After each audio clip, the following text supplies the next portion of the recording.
Buenos días, ¿cómo están? Nos encontramos acá en una nueva edición de La Conversación, en este estudio de Radio Brújula que ustedes ya conocerán.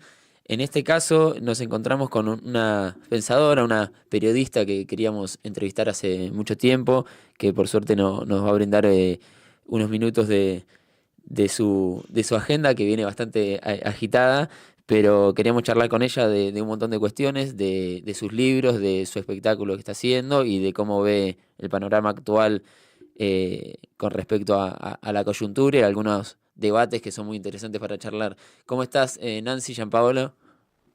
¿Qué tal? ¿Cómo andan? ¿Todo bien?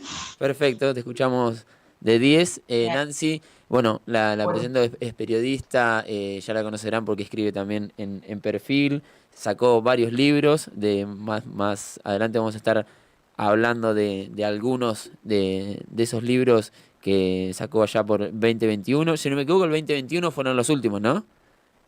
sí, sí. 2021 y aparte ahora está haciendo un espectáculo que está girando por todo el país, se llama El Lado C junto al gran Diego Capusotto. Y también, bueno, esperamos, yo entiendo que también lo tuvieron acá en zona sur, nosotros somos de Banfield y creo que ya Sí, han venido por acá, por esta zona, así sí, sí.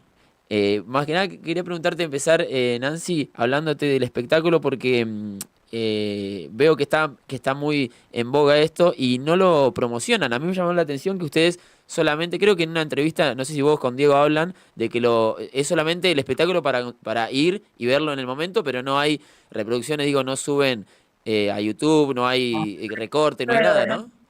nada de internet, solamente fotos. Diego no tiene redes sociales, entonces también el espectáculo tiene mucho que ver con fans que no tienen manera de verlo personalmente a él, excepto en un marco justamente presencial a donde él está en persona. Él no tiene ninguna red social ni va a tener, con lo cual el espectáculo, digamos, constituye una posibilidad de ver a alguien que admirás y de conocer parte de su vida y su trayectoria de primera mano sin la mediación de las redes de por medio, digamos. Claro. Empezamos a hacerlo sin la expectativa de que dure tanto, ya hace 3 años y medio que estamos.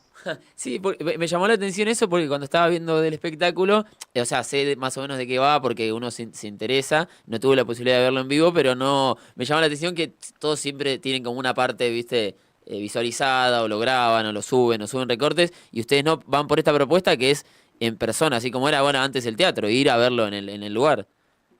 Sí, sí, es completamente a contramano del mundo virtual, justamente porque él también es muy crítico de la virtualidad como único medio expresivo o de opinión, que es lo que pareciera imponerse ahora, y los dos reivindicamos mucho lo presencial y realmente para mí, por ejemplo, que es una experiencia que nunca tuve, porque yo soy periodista, no vengo de ese palo, y mucho menos me había planteado pararme en un escenario.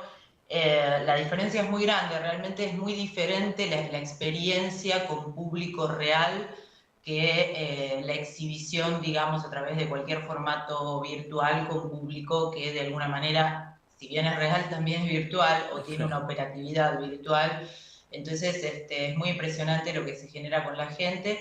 Y además la noción de que es uno de los últimos ídolos populares transversales, en el sentido de que cruza un montón de nichos etarios diferentes, viene gente que lo seguía desde Cha Cha Cha hasta chicos que se criaron viendo sus videos por internet, y además cruza todas las clases sociales, o sea, no es algo de nicho, no es algo justamente como las propuestas de internet que en general apuntan a un nicho muy determinado. En el caso de él es una figura que convoca a todo tipo de gente, y eso es un fenómeno que yo creo que se está muriendo justamente gracias a internet, que propone otro tipo de comunicación. Claro, sí, tal cual. Eso yo estaba escuchando atentamente lo que decías, esta cultura del fandom que hay en internet, de la comunidad cerrada, donde el contenido se crea específicamente para esa comunidad.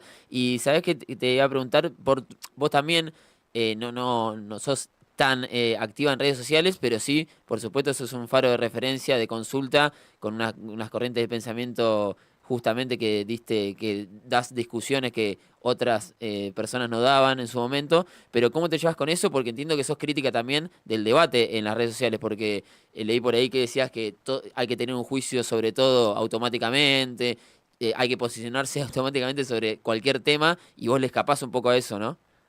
Sí, totalmente, porque no me gustó jamás situarme como periodista. Digamos, yo también provengo, empecé a trabajar de periodista a los 19 años, entonces provengo de un mundo donde todavía al periodismo se le pedía objetividad, Claro. o no militancia, digamos. Y ahora hay mucha confusión entre opinar y hacer periodismo. En mi caso, cuando hago periodismo de opinión, siempre trato de hacerlo desde mi propio posicionamiento, que no está en ninguna de las, digamos, yo no suscribo a ninguna de las fuerzas políticas dominantes de este momento, soy crítica con todas, y esa posición el periodismo la habilita justamente porque no es una actividad que tenga que ser necesariamente militante.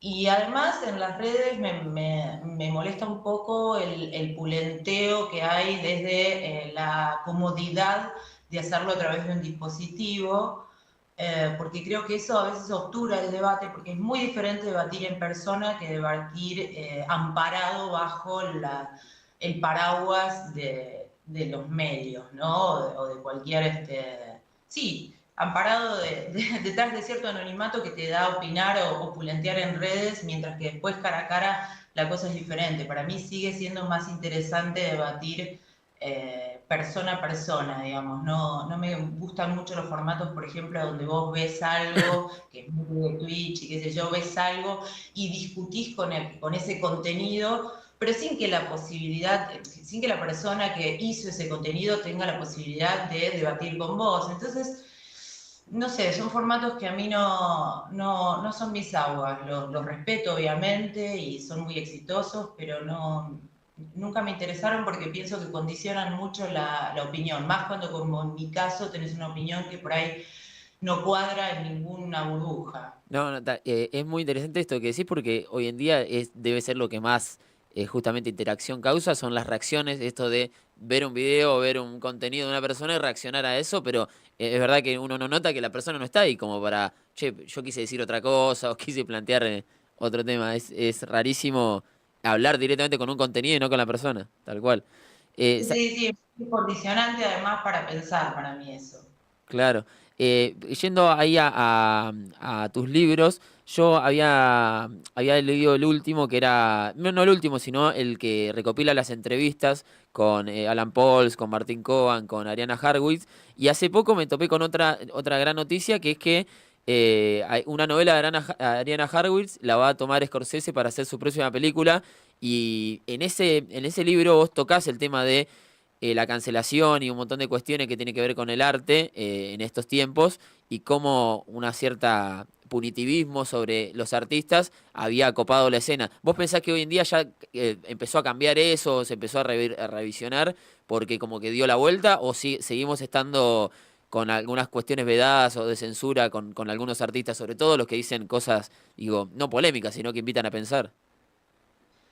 Yo pienso, bueno, ese libro lo hicimos en un momento en el que las cosas estaban mucho más complicadas que ahora en ese Claro. sentido, porque justamente a partir de personas como estos cuatro escritores con los que yo trabajé y muchos otros, no solo de acá de Argentina, sino de todo el mundo, la cultura de la cancelación filiada a los movimientos identitarios y digamos, hija del movimiento woke norteamericano, es algo que empezó a discutirse con mucha enjundia por parte de un montón de gente, que llama a revisitar algo que en realidad es más viejo que el pan, que es la distinción entre figura y obra, etc. Cuando hicimos ese libro, lo que planteaban los entrevistados, a quienes siempre voy a estar agradecida, era bastante más disruptivo que ahora, pero sin embargo, institucionalmente es cierto que toda esta avanzada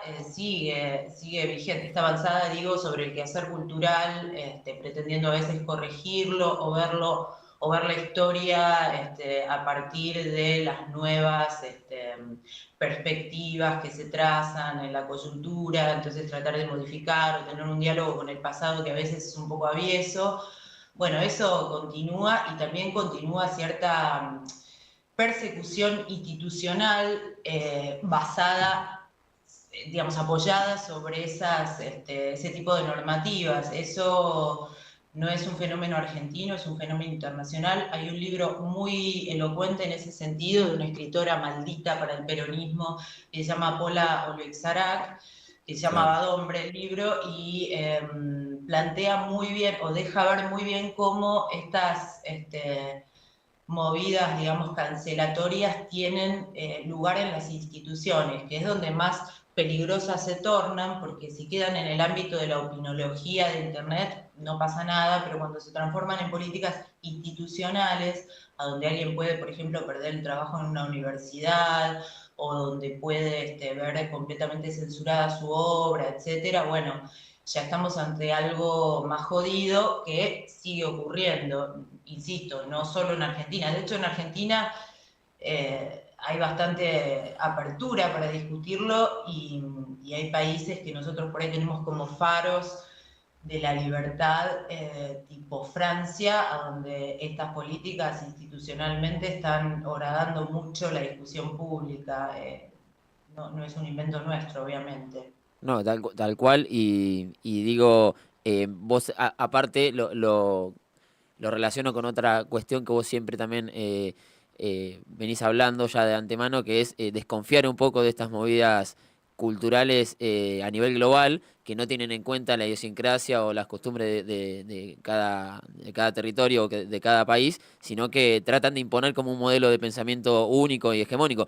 También fuiste muy crítica en su momento del feminismo o de las últimas olas del feminismo cuando sacaste el otro libro, ¿no?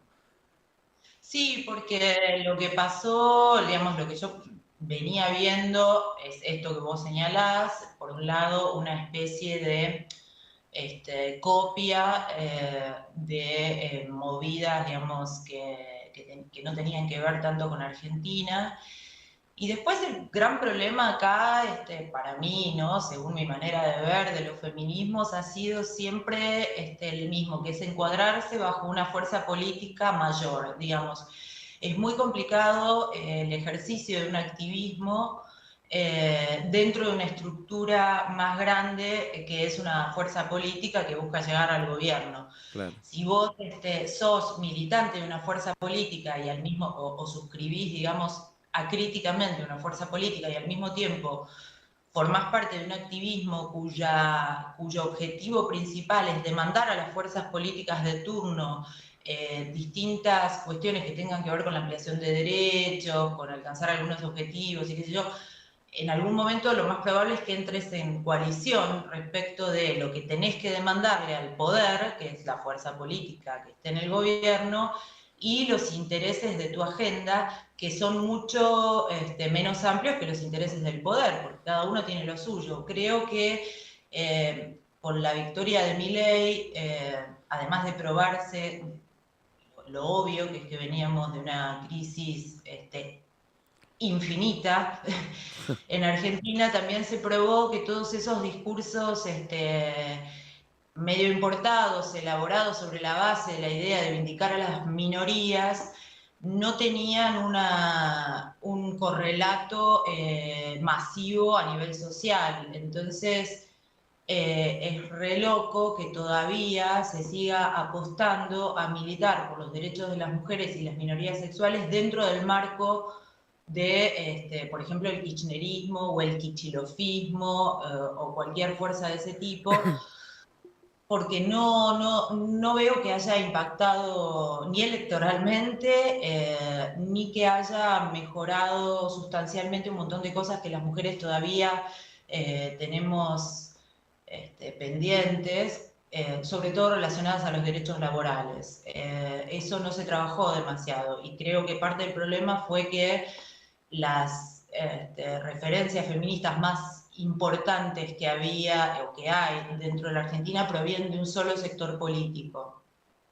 Claro. Y con respecto a esto de Milei que vos planteabas, ¿vos pensás que hoy en día visto cómo reaccionó la gente y cómo lo fue a apoyar como una especie de síntoma, como vos bien decís, de resultado de toda esta crisis, vos pensás que ahora esta pose, porque para mí es más que nada una pose de antifeminismo, antiprogresismo, que lo nuclea, porque si uno toma en común su narrativa, lo que siempre hablan es en contra de ese relato. ¿Vos pensás que también se va a agotar en algún momento? Porque digo, ahora viene toda esta cuestión de valores tradicionales, bastante bastardeados también, o volver a la tradición o a lo clásico en contra de esa cultura woke, por así decirlo, pero es más que nada una impostura, me parece a mí. Sí, coincido totalmente, todo el mundo se colgó rosarios de golpe, Sí. es medio como, Dios, wow, ¿qué patria y pasó? familia, sí. Sí, dando a entender también la volatilidad de los principios, ¿no? Que tienen algunas personas, que para mí están condicionadas justamente por una que se arma en redes, por eso me siento muy libre de no estar ahí, sobre todo en Twitter, ex Twitter X, o como quieran llamarlo, Claro. pero se van armando como casi como modas culturales y ahora sí habría en reacción dentro de los mismos sectores que estuvieron, por ejemplo, militando el aborto, ahora hay como una reacción pretendidamente católica que vendría a contrarrestar eso. Son reacciones bastante torpes para mi manera de ver también, digamos, bueno, vos lo primero que me dijiste es que lo ves como una pose, y por otro lado tenés las otras reacciones que provienen de los otros sectores que nunca apoyaron estas movidas progres, que también son muy torpes porque tratan de, digamos, como son reacciones, tratan de dar vuelta totalmente el discurso cuando en realidad no es ni blanco ni negro, todo tiene matices.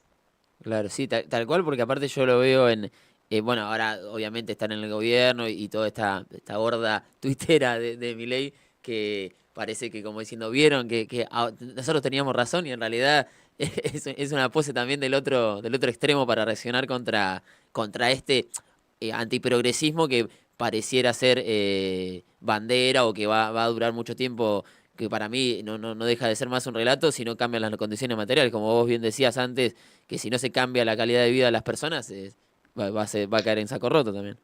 Absolutamente, porque por otro lado, digamos, ¿qué sentido tiene colgarte un rosario o vender familia, tradición y propiedad en la medida en que vos estás haciendo lo mismo que estabas haciendo antes y no hay realmente un impacto en la sociedad? Digamos, también creo que toda esta especie de pátina conservadora tiene que ver con haberse hecho eco de la idiosincrasia, vamos a usar la palabra justa, de la idiosincrasia que se supone tiene la sociedad argentina, como si fuera una sola, que tampoco es así, y tratar de reflejar eso, es decir, bueno, no funcionó insistir con el progresismo, vamos a tratar de vestirnos de tradicionalistas. Pasa que la tradición es una cosa bastante más compleja, no tiene que ver con colgarse un rosario. Por ahí sería más interesante en ese camino tratar de llegar un poquito más lejos y ponerse a investigar sobre filosofía argentina que existe para dejar de estar siempre refrendándonos en filósofos de afuera.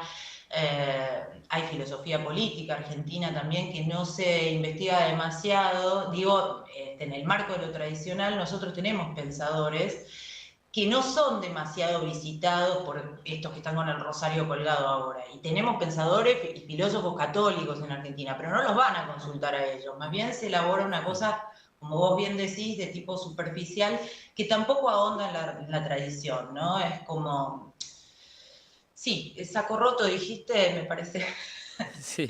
me parece buena frase, sí. Y vos también ahora me imagino con el espectáculo que venís recorriendo todo el país, pero seguramente lo conocías, ves que es un fenómeno más que nada porque esto que vos planteabas de lo woke en Estados Unidos se ve bien marcado, viste, en los centros cosmopolitas y en los estados más rurales, otro tipo de pensamiento. ¿Vos pensás que acá se da lo mismo, es un fenómeno porteño o más urbano y cuando vas al interior no sucede?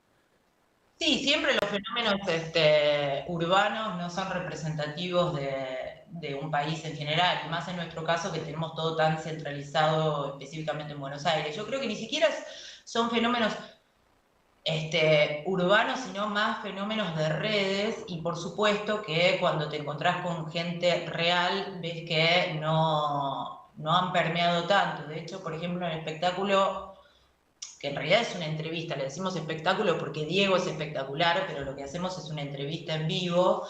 lo que más impacto, lo que más gracia da, lo que la gente más celebra es todo lo que se aleja de la corrección política. Claro. Todo lo que se aleja, lo más alejado de la corrección política es lo más celebrado en el interior del país, también en capital, también afuera, porque hemos ido a Uruguay, a México, qué sé yo, digamos, sigue habiendo una cosa natural, si querés, de entender el humor y el arte como algo que no tiene nada que ver con la corrección política, y esa idea de que el humor tiene que ser bonito y qué sé yo, de nuevo, es una idea de nicho, de humoristas de nicho, porque ahora hay humoristas de nicho, gente que hace un tipo de humor determinado para complacer a un público determinado, al cual se retroalimenta. Bueno, lo de Diego no va por ahí.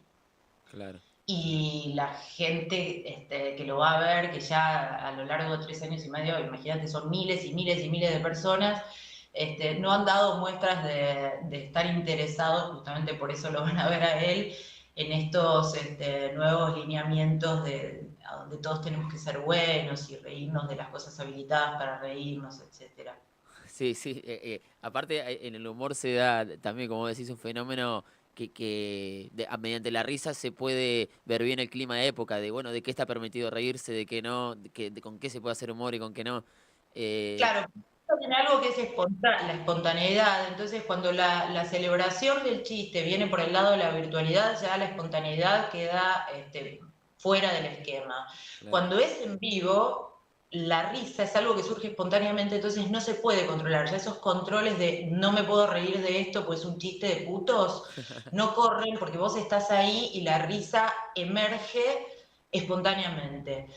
Por eso, el quehacer artístico a través de las redes sociales muchas veces puede tener un resultado condicionado en el espectador público, consumidor, porque en realidad es consumismo, condicionado por el mismo formato que te permite decir, no, bueno, esto no lo voy a celebrar, aunque en realidad me dio risa porque es políticamente incorrecto, o viceversa, si la jugás de políticamente incorrecto, porque también ahora, digamos, hay como una especie de se legitimó jugarla de políticamente Claro. incorrecto, entonces, bueno, vas a trabajar para ese nicho, para escandalizar a los progres pacatos, qué sé yo, bueno, son dos caras de la misma moneda. Sí, sí, eso te iba a decir, son dos caras de la misma moneda porque, digo, vos tenés autoridad justamente para decirlo porque lo dijiste mucho antes de que todo esto dé la vuelta y hoy en día parece que está de moda, como sobre todo en redes, ser cruel y ser el bite ese lo que llama la atención, lo polémico es contra esa cosa progresista bien pensante de alguna forma, tal cual. Sí, una cosa que se impuso un poco en redes, que justo estaba haciendo ahora, antes de que hablemos, una columna para Perfil sobre el tema, que me da un poco, es la idea de que Milei es un macho tóxico, que es la apoteosis de la masculinidad tóxica. Y yo veo, digamos, el tipo insulta, por ejemplo, diciendo salvajes, degenerados, vomitivos. Eso a mí me da tía vieja, o sea, no solo no me da masculinidad tóxica, Claro. sino que me da tía, el tipo al que le dijeron gatito, jamoncito, el tipo al que todo el tiempo está recordándonos que su hermana en realidad es una autoridad para él, que es una figura femenina, un tipo que está peleado y constantemente siendo víctima de ciertas faltas de respeto de otra mujer que es su vicepresidente, digamos.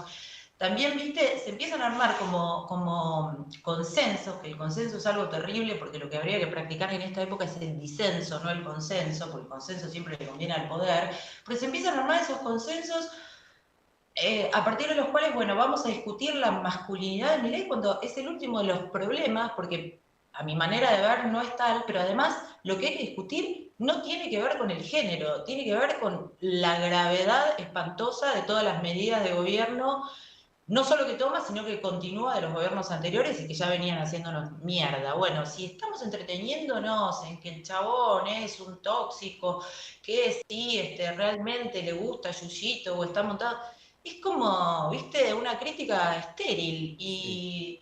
Y a la luz de haber militado Alberto, viendo lo que pasó con Alberto ahora, digo desde la posición feminista, ¿no? O desde las posiciones esas que suscriben a algo y lo replican. Seguir opinando sobre el poder a partir del género me parece un negocio malísimo para todo el mundo, Sí, excepto para el que cobra, excepto, vamos a decirlo, obviamente muchos de estas pedagogías feministas están financiadas por distintos intereses políticos. Bueno, por ahí a la persona la benefician económicamente, pero a nivel social. Sí. No, y aparte lo que me decías del consenso, está buenísimo la palabra que usaste, justamente que vendría a ser lo opuesto, que es el disenso, porque uno pensaba, o hace poco creo que hablamos con Martín Rodríguez, o no me acuerdo quién era, que nos decía, se confundió lo que es el discurso estatal, o un discurso sí, del Estado, con una hegemonía de la época, y se pensaba que había ya ciertos consensos democráticos, como que se decía, que en realidad vino Milei a disparar por los aires esto cuando diciendo en la sociedad no están estos consensos ya cerrados. No, porque el consenso, digamos, como operación política es algo que ya viene discursivamente permeando en la sociedad hace muchísimos años, es un invento del poder. Ese consenso que está disfrazado, digamos, bajo la noción de democracia, en realidad es un consenso entre distintos poderes, el financiero, el político, las grandes empresas, etcétera, etcétera, que tienen un consenso democrático que siempre deja fuera a las capas que no están ahí, que son la mayoría de la población. Yo creo que el ejercicio más interesante que, por ejemplo, Internet podría tener cuando deje de dominarnos, pues también es una herramienta nueva que en este momento para mí nos tiene, digamos, está aplicada para el control, el robo de datos, todo lo que todos sabemos, pero sobre todo nos domina en cuanto al pensamiento. Creo que lo que podría pasar de bueno con Internet es que se use para disentir. Disentir no es disidencias o ese tipo de cosas. Disentir es quebrar un consenso a partir de una idea que tiene una respuesta a ese consenso. Es decir, no es patalear y decir el consenso es malo, estoy en contra de esto, qué fea es la hegemonía. Las hegemonías cambian, hoy hay una, mañana habrá otra, es algo como la moral, digamos, no es una cuestión fija y estática. Bueno, el consenso que tiene como muy buena prensa contra el disenso es lo que permite que las hegemonías que siempre benefician al poder se consoliden, mientras que el disenso, que es romper esa hegemonía, romper ese consenso y proponer algo nuevo, no tiene. Hay un libro muy bueno que recomiendo que se llama Teoría del Disenso de Alberto Vuela, un filósofo católico peronista que no Claro. rescatan Sí, sí. los de. Solo ayer Eh, creo que lo levanta siempre, sí. ¿Quién?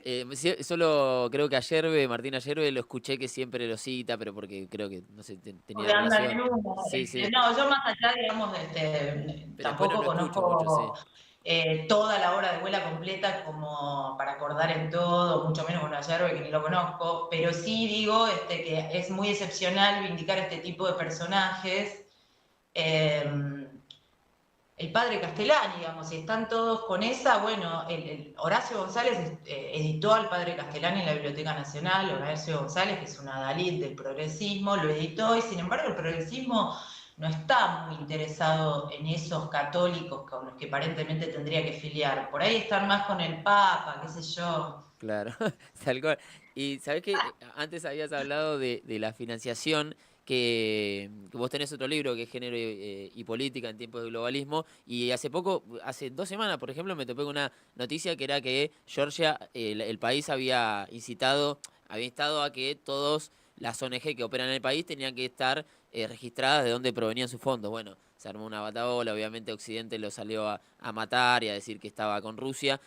¿Vos pensás que ahí también se juega en la cuestión de las corrientes de pensamiento y estas ONG que enarbolan estas banderas o defienden estas causas? ¿También hay una cuestión geopolítica de poder y dinero?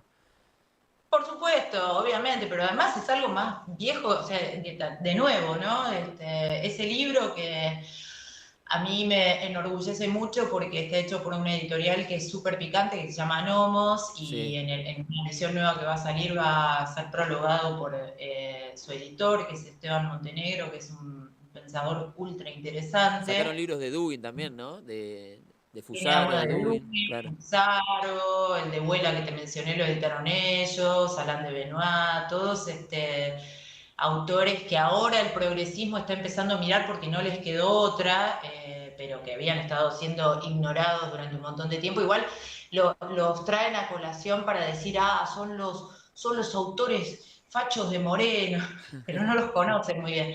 Pero bueno, sobre mi libro, sí, la tesis, aunque la palabra no cuela para nada, pero digamos, la idea controladora, la idea principal del libro es que uno siempre se tiene que fijar quién le garpa para entender para quién está operando. En los feminismos pasó que hubo un montón de subsidios, por ejemplo, del Banco Mundial. Si te financia el Banco Mundial, difícilmente puedas tener una operatividad soberana en tu país y en tus demandas. Si te financian ONGs, que vos trazás la ruta del dinero y dependen de los mismos poderes financieros que te están expoliando por otro lado, bueno, hay algo que va a salir mal, pero también entiendo que hay gente que encontró un modo de vida en los activismos, una Sí, manera de tener sueldo mejor o visibilidad, porque ahora también hay tanto consumo abstracto, como no hay plata, hay tanto consumo abstracto que por ahí con el hecho de, no sé, de tener 200.000 seguidores en Twitter ya estás como compensado y salís a militar algo. eh, que bueno, que está sujeto a intereses que a veces ni siquiera conoces y a veces por ahí los conoces y te haces el boludo o pensás que bueno, yo voy a poder hacer, no sé, Eva Perón, eh, todos sabemos, en mis libros está lo que pensaba del feminismo, pero ella, digamos, encabezaba algo que es la rama femenina dentro del peronismo, pero siempre blanqueando que la dependencia era Perón, digamos, que estaban dentro de un movimiento. claro. Si el feminismo dice, bueno, nosotros somos feminismo de izquierda, feminismo kirchnerista, feminismo, y vamos a operar dentro de estos límites, bárbaro, pero si te vendés como un movimiento universal que llega a todas las mujeres y a todas las minorías, te estás mintiendo. Claro, tal cual. Sabes que también noté que, bueno, por supuesto te interesa el arte y ves en el cine una herramienta justamente de reflexión. Te leí en algunas notas que son muy fanáticas, yo también de Hitchcock y del pensamiento de Fareta. ¿Vos pensás que ahí en el cine o en algunas artes todavía ahí se puede respirar y se puede florecer ese pensamiento más auténtico y más que va a contracorriente, o ya también está bastante cooptado? Bueno, sabemos que el cine mainstream no, y lo políticamente correcto de las grandes industrias está, o por supuesto llega a todos lados, pero digo, ahí se puede todavía reflexionar y pensar unos nuevos pensamientos para oponerse de alguna forma a esta época. Mira, Ángel Fareta lo que dice es que el cine murió, digamos, que puede Claro. seguir Ya llegó a su fin, dice siempre que. más, pero me da por Claro, muerto en el sentido, invito a las personas interesadas en pensamientos que realmente son muy originales, es muy singular el sistema de pensamiento de Ángel, pero él plantea que las operaciones que él vindica del cine industrial hollywoodense, ya no se pueden hacer. Yo estoy de acuerdo con eso. Sí, él trabaja siempre sobre un mismo grupo de películas y directores. Yo soy muy cinéfila y para mí, digamos, no se murió la posibilidad de hacer algo. De hecho, hay un montón de buenas películas que escapan de todos estos lineamientos, algunas en reacción, otras desinteresadas sobre estos lineamientos culturales de la época. De modo que pienso que en cualquier medio y en cualquier formato cualquiera puede hacer algo que rompa la hegemonía de la época, que es muy vigilante, además muy gorra, muy empobrecida, es muy culturalmente chota, porque incluso de parte de la academia las visiones son muy sesgadas, hay muy poca apertura al diálogo, eh, hay gente siempre con el dedito levantado, como dispuesta a bardear a los demás en vez de conciliar, el principio de caridad no corre, bueno, todo eso pienso que puede desarticularse, depende de la persona o del artista o el pensador que lleve adelante una cosa, no creo que nada haya muerto, sí que hay ahora una sensación de agonía sí. o de tequedad, medio desértica, pero me parece que es momentánea y que no es general, que dentro de esa sensación hay un montón de gente haciendo un montón de cosas buenísimas, no me parece que se haya muerto nada, ¿no? No, no, tal cual. Y me parece que, que el lenguaje justamente cinematográfico invita a eso, a pensar. estas nociones contrahegemónicas o justamente pensamientos originales, como bien lo llamaste. Aparte, digo, del cine, vos, bueno, ni hablar la literatura, que citamos el ejemplo de Ariana Harwin y otros más, vos seguís pensadores o pensadoras específicas que vos ves que van a contrapelo de la historia, porque digo, también hiciste una nota con Nancy Fraser, que es, claro, vos ves que todavía hay que buscarlos esos pensadores o hay a veces que se filtran en los grandes medios o por dónde se puede mapear eso.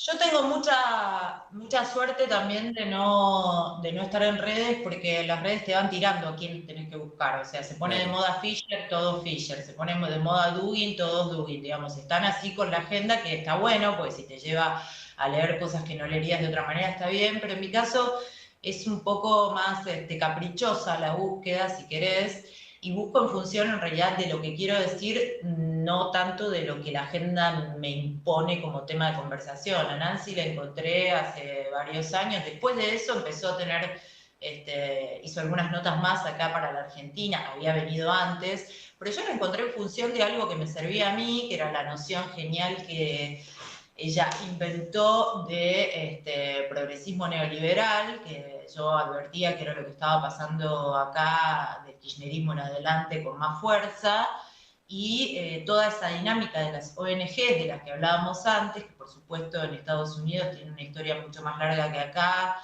Clinton, sobre todo los demócratas, ¿no? Las recontraalimentaron, acá el kirchnerismo, que sería el paralelo a los demócratas. Eh, y Nancy, proveniendo de la izquierda, tiene una lectura súper crítica de eso. Entonces, bueno, yo la encontré por capricho. No sigo a gente fija, voy leyendo de acuerdo a lo que me va como interesando o haciendo falta para refrendar cosas que veo, que se me ocurren. No tengo muchos ídolos. Y también me interesa bastante leer por ahí a los que no están de acuerdo del todo conmigo, que eso es genial porque nadie está de acuerdo totalmente con alguien. Esa es una claro. fantasía infantil, ¿no? Pero cuanto más en desacuerdo, a veces me siento como más motivada. Y otras veces hay cosas que intuyo, pero que no tengo solvencia intelectual para afirmar y ahí sigo, es cuando me sirvo de autores que me esclarecen en ese punto, pero no tengo, así no soy como fan de nadie. Claro. Y para ir cerrando, digo, justamente diste también con otra cosa interesante que es el cómo funciona el algoritmo sobre las cosas que escuchamos, que consumimos, que vemos series, películas, las burbujas de pensamiento que se arman y cómo te van justamente las preferencias estudiando para proponerte ciertas cosas. Entonces es muy difícil escapar de ahí, salvo que, como vos decís, salgas totalmente y elijas qué consumir, porque aparte con el avance de la inteligencia artificial, digo, es casi imposible que no te conozca más que uno mismo. Yo creo que, digamos, irse siempre es una alternativa, pero también es muy difícil. Creo que lo que tenemos que proponernos así como humanidad es, bueno, tenemos esta nueva herramienta, ¿cómo hacemos para dominarla y que no nos domine? Incluso para poder transitar por terrenos espinosos donde la opinión está condicionada, donde podés sufrir incluso ciertas persecuciones o qué sé yo, bueno, hay que o enfrentarlo o eludirlo o surfearlo de la manera, digo, me mataría porque odia los anglicismos, Capusotto, no use nunca Claro. palabras en inglés con él. ¿Cómo la piloteas? Esa es la palabra nuestra para decirlo, para tener las redes, lo virtual, la IA, lo que fuera, a tu servicio y no estar al servicio como, bueno, viene pasando ahora. Pienso que en algún momento, insisto, es algo muy nuevo Internet, en algún momento podemos llegar a ese estado de cosas a donde no necesariamente nos tengamos que ir o que transformar en ácratas Claro, para tener libertad de pensamiento. Es simplemente ver dónde pones el límite, ¿no? Es también una cuestión de uno con uno mismo y decir, bueno, acá, qué sé yo, estoy emitiendo la opinión de otro, acá mi opinión está siendo condicionada, me estoy autocensurando. Bueno, detectar eso y empezar a poner un poco de coraje en virtud de dominar una herramienta que tiene que ser para nosotros. Sí. Y la última, Nancy, y con respecto al espectáculo, me imagino que hace un repaso de los personajes de Capusotto. ¿Vos hay alguno que te llame la atención en especial o que te haga reír muchísimo? Yo siempre recuerdo los mejores de él de Bombita y otros más, pero sobre todo algunos que hoy parecen que pasaron de la ficción a la realidad, ¿no? Porque uno piensa en Mickey Vainilla y otros más, y hoy en día ve que tantas cosas que dice, se quedó corto Capusotto con algunos personajes. Sí, con Mickey lo que pasa es que hacen como un paralelo con Milei por los modos, pero en realidad políticamente Mickey tiene un montón de diferencias, sobre todo a nivel geopolítico. Mickey es nazi. Claro, es verdad. Mickey no es Sí, nazi. sí. Si vamos bien Entonces, estatista, claro, Milei es anarquista, antiestado, sería, claro. sí, pero tiene una gran relación, por ejemplo, con el Estado de Israel, cosa que no Sí, sería posible para Mickey. es rarísimo, Eh, es verdad.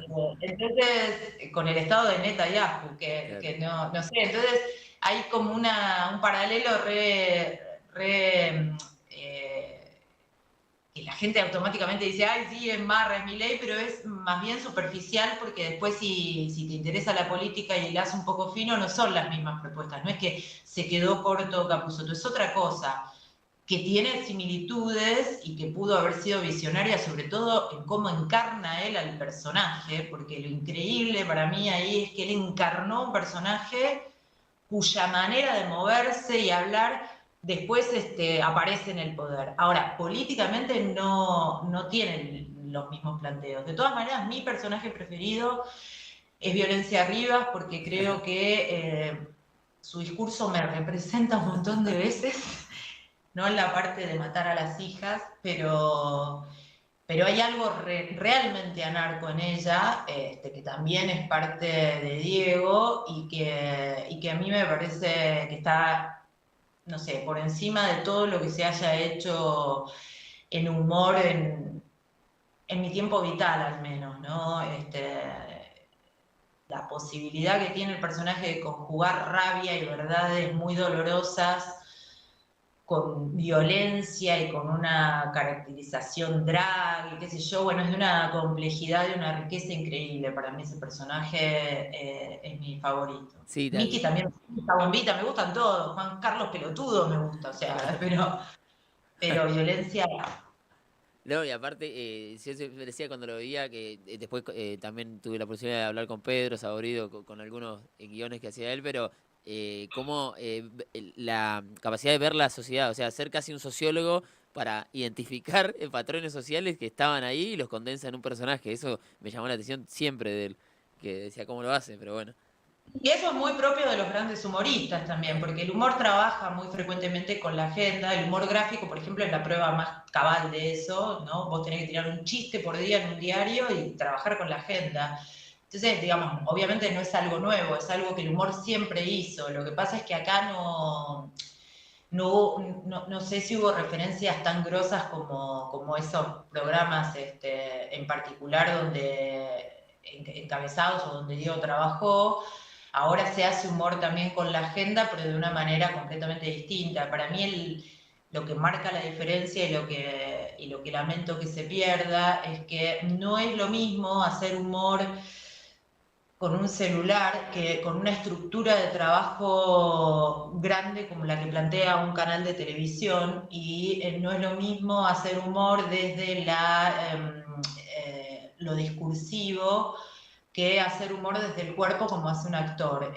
Creo que en ese sentido, por lo menos para mis preferencias, las cosas que están más enmarcadas dentro de una estructura de trabajo de equipo, con actores, con un actor, en este caso real, guionistas, una posibilidad de llevar cámaras a distintos lugares y sobre todo ver el cuerpo y la transformación actoral de una persona que tiene locaciones acorde, qué sé yo, es mucho más interesante y divertido que por ahí el humor de redes, que bueno, es más pobre Sí, y sí. te da la pauta, más pobre a su pesar probablemente, pero te da la pauta de que hay una industria que se cayó, ¿entendés? Entonces tenemos que hacer humor con el teléfono porque realmente va a ser muy difícil que vuelva a haber en la Argentina películas como hubo, en la cantidad que hubo, o producciones televisivas, o en el mismo marco que había, ¿viste? Sí, de hecho desaparecieron, le digo, los programas. Yo te iba a preguntar justamente que me había quedado con qué te reís vos o qué consumís para reírte. Queda mal consumir porque viene el consumo, pero digo, ¿qué tipo de arte te hace reír? Porque en canales abiertos de aire no hay programas de humor, como el último creo que fue el de Capusotto, pero no hay programas de humor prácticamente. Ya fue eso, no, consumo algunas cosas de internet, me gusta mucho Juli Savioli, me parece una gran actriz, estuve mirando a Orce por una nota, que no es que me interesen tanto sus contenidos, pero me encanta la historia que tiene él performática ya directamente de haber quebrado el techo de cristal que le imponía su condición su condición de clase, para empezar a ser un creador de contenidos que, bueno, repiten cosas, lo que vos quieras, pero él pudo quebrar eso y me parece, también es una de las cosas re interesantes de Internet, que en esa democratización que ahora está discutida, porque es verdad que es falsa, porque el algoritmo, bla, bla, pero también existe la posibilidad de que alguien de la nada haga algo, que de Claro. golpe llegue por alguna razón a un montón de personas y cambie a partir de su vida, a partir de eso su vida. Eh, esas cosas me interesan, pero no es que estoy consumiendo humor en internet. Por ahí veo algunas series de afuera, soy un poco más sofisticada, no me engancho mucho con los reels y eso. Claro. Sí, sí, aparte es cada vez más difícil no recurrir si ya te hizo reír algo, una serie, una sitcom, es más difícil no recurrir a eso, más que nos vamos poniendo más nostálgicos, ¿no? Sí, no, otras cosas no. Por ejemplo, hay una serie francesa que se llama Alphonse, que es sobre un chabón que empieza a dedicarse a la prostitución. Y está súper bien producida, con actores de la puta madre, no es para nada políticamente correcta, no vi la segunda temporada, vi la primera, pero digamos, si voy a elegir algo para reírme y está bien producido y está hecho con actores buenos y en buenas locaciones y qué sé yo, lo voy a preferir por mil a no sé, a ver un stream Claro. como este. Pero bueno, el nuestro no es cómico.